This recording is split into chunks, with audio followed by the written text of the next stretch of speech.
الرحیم کیف تکفرون باللہ وکنتم امواتا فاحیاکم ثم یمیتکم ثم یحییکم ثم الیہ ترجعون۔ سورہ بقرہ اور سورہ بقرہ کی آیت نمبر ہے 28۔ اس آیہ مبارکہ میں اللہ تعالیٰ ایک سوال حضرت انسان سے کر رہے ہیں، کیف تکفرون باللہ، تم کس طرح اللہ کا انکار کرتے ہو؟ کیف استفہامیہ ہے، کیف تکفرون، تم کس طرح اللہ کا انکار کرتے ہو؟ وکنتم امواتا، تمہاری حالت یہ ہے کہ تم مردہ تھے، تم کیا تھے؟ مردہ تھے، فاحیاکم، اس نے تمہیں زندہ کیا۔ یہاں اسی طرح کا معنی مراد ہے جس طرح کہا گیا کہ مردہ زمین کو اللہ تعالیٰ بارش کے پانی سے زندہ کرتے، وہ مردہ ہونا یہاں مراد ہے۔ فاحیاکم، تمہیں زندہ کیا، ثم یمیتکم، پھر وہ تم پر موت طاری کرے گا، پھر کیا ہوگا؟ ثم یحییکم، پھر اس موت کے بعد تمہیں دوبارہ زندگی عطا کرے گا، ثم الیہ ترجعون، پھر اسی کی طرف تم لوٹائے جاؤ گے۔ ایک طرف مالک یوم الدین کا مفہوم بھی اس آیت میں ہے، اور دوسری طرف ہم دیکھیں کہ کیف تکفرون باللہ وکنتم امواتا میں مجھے آپ کو، حضرت انسان کو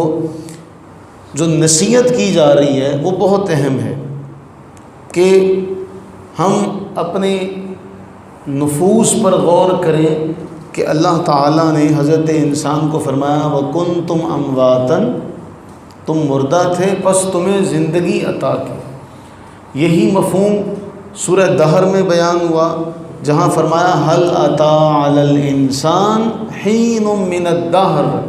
لَمْ يَكُنْ شَيْئًا مَّذْكُورًا، بے شک ایک انسان پر ایک ایسا دور بھی گزرا،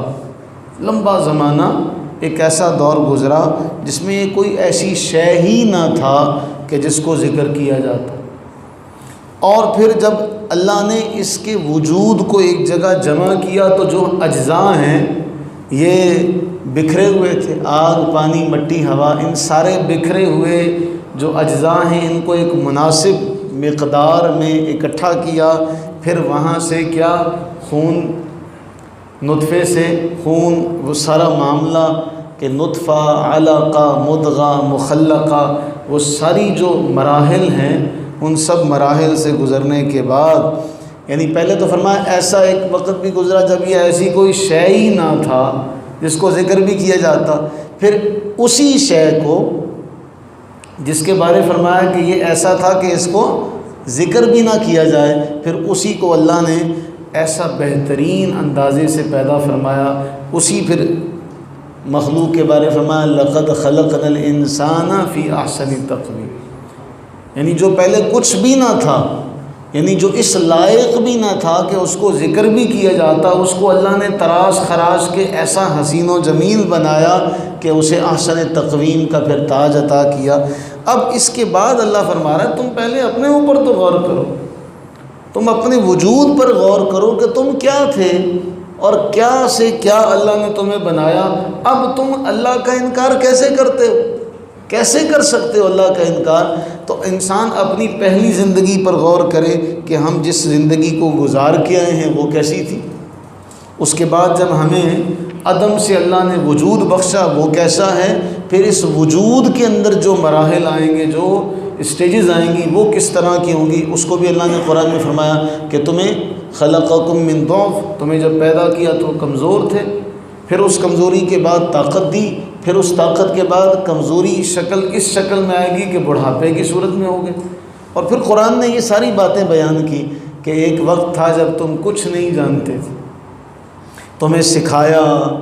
تعلیم دی، تمہیں طاقت عطا کی، غلبہ عطا کی، پھر اس کے بعد ایک دور ایسا گزرے گا کہ جان کر بھی نہ جان پاؤ گے۔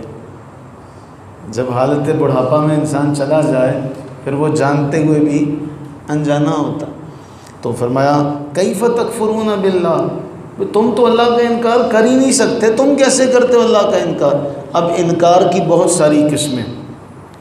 کفر کی بہت ساری قسمیں ہیں، کوئی عملاً اللہ کا انکار کرتا ہے، کوئی عملاً اللہ کا انکار نہیں کرتا تو عقیدے کے اعتبار سے اللہ کا انکار کرتا ہے،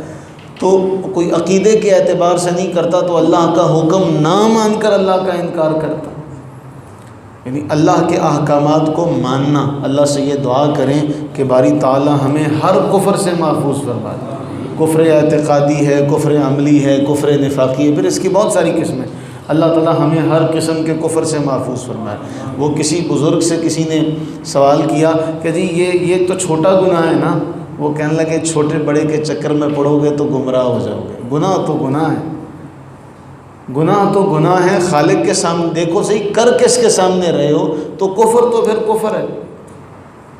وہ ناشکری کی صورت میں بھی ہو تو اللہ نے اس کو بھی یہی ذکر کیا کہ لئن شکرتم لازیدنکم، اگر تم شکر ادا کرو گے تو تمہیں اور زیادہ دوں گا۔ وَلَئِن کَفَرْتُمْ، وہاں بھی لفظ کفر آیا، وہاں ناشکری کے معنی میں آیا۔ تو کس طرح ہم اللہ کی ناشکری کریں، تو کس طرح ہمیں اس نے اتنا کچھ دیا، اتنا کچھ نوازا، اور اگر اللہ کے احکامات سے منہ موڑ لیں تو پھر کس طرح ہم اللہ کے احکامات سے منہ موڑیں جب کہ ہم کچھ بھی نہیں تھے، نیست سے ہست کیا، عدم سے ہمیں اس نے وجود عطا کیا، اور پھر ہمیں آخر میں ایک بات یہ بھی بیان کی، یہاں بھیج کے تمہیں تنہا نہیں چھوڑا، شتر بے مہار کی طرح چھوڑ نہیں دیا، ثم الیہ ترجعون، پھر واپس ہمارے پاس لوٹائے جاؤ گے، پھر ہم تمہیں بتائیں گے جو تم کر کے آئے ہو نا، پھر تمہیں بتایا جائے گا کیا کیا تم نے کیا۔ اللہ سے دعا کریں کہ باری تعالیٰ اپنی رحمت کا صدقہ ہمیں ایسا بنا دے جیسا وہ ہمیں دیکھنا چاہتا ہے۔ آمین ثم آمین۔